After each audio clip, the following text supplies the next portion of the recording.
Fala pessoal, na minha apresentação eu vou falar um pouco para vocês de como as táticas alternativas de acasalamento podem afetar investimento em competição espermática em algumas espécies. Então, antes de tudo, o que são táticas alternativas de acasalamento? Em algumas espécies animais, a gente tem machos adotando táticas diferentes para acessar uma parceira reprodutiva. Então, por exemplo, aqui no besouro Hércules, o macho ele vai brigar com outros machos para ter acesso a essa parceira. É uma tática mais custosa, mas ele tem um retorno reprodutivo maior. E aí, por outro lado, a gente pode ter machos que adotam uma tática furtiva. Então, ele copula com essa fêmea enquanto o outro macho não está vendo.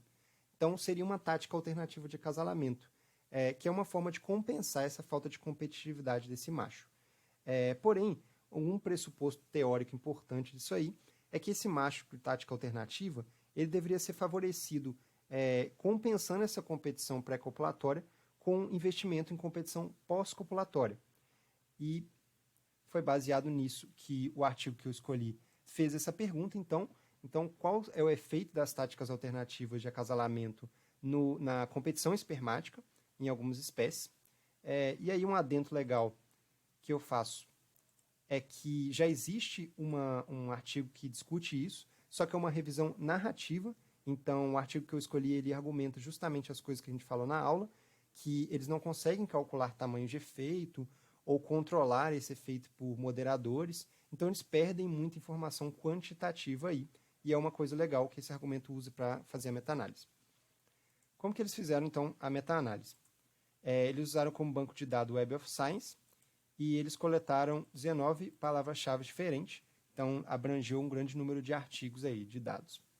Eles usaram como métrica de tamanho de efeitos o REDS-D, então, como comentado na aula, é uma métrica bem recomendada para quando tem um número amostral de efeitos muito grande, e também o artigo argumenta que é uma métrica efetiva quando você tem dois tratamentos observacionais, que é o caso específico aí desse artigo, não necessariamente um controle experimental. Então, para calcular o efeito geral, eles usam um modelo aleatório, e para calcular o efeito dos moderadores, eles usam meta-regressões. E aí, o que eles encontraram? Então, em específico, para uma forma de mensurar a competição espermática, que é o tamanho dos testículos, eles encontraram que as táticas alternativas elas não afetam esse investimento em tamanho dos testículos. Então, como a gente pode ver, o intervalo de confiança ele sobrepõe a zero aqui nessa figura. Mas, em específico, para o grupo de animais, a gente pode ver que as táticas alternativas parecem aumentar o investimento em testículo em grupos de peixes. Então, mais que em vertebrados e vertebrados, né, que não teve um efeito significativo. Mas é importante destacar também que o número de tamanhos de efeito para o grupo de peixes é bem maior, tá, que os outros dados. E aí outra variável resposta que ele utilizou foi a quantidade de esperma, porém a gente vê que as táticas alternativas também não afetam a quantidade de esperma que esses machos vão ter. Então a gente pode ver que o intervalo de confiança, quase a média, né, está sobrepondo a zero ali.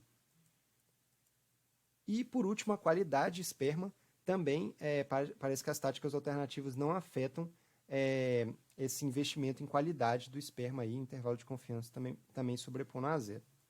Então, por que isso é legal, esses resultados? Quais são as implicações interessantes? Então, parece que a diferença do tamanho dos testículos ela é meio que enviesada para espécies com fertilização externa, então aí, em particular, para o grupo que eles consideraram os peixes. Mas eles discutem também que, como a gente viu lá, o número de tamanhos de efeito, essas métricas de tamanho de testículos são muito maiores para peixes.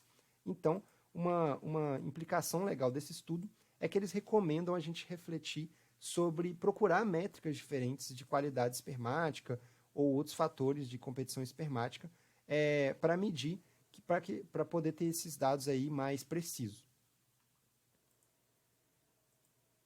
Outra discussão legal é que, provavelmente, então, esse pressuposto de que a competição espermática tem um viés para táticas alternativas, ela não ocorre. Então, pode ser mesmo que essa competição, pelo menos na parte pós-copulatória, não seja tão justa aí para esse macho de tática alternativa.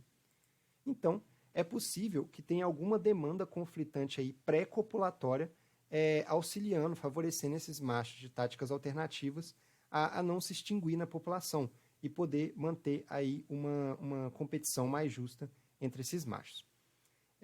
Era isso, muito obrigado, pessoal.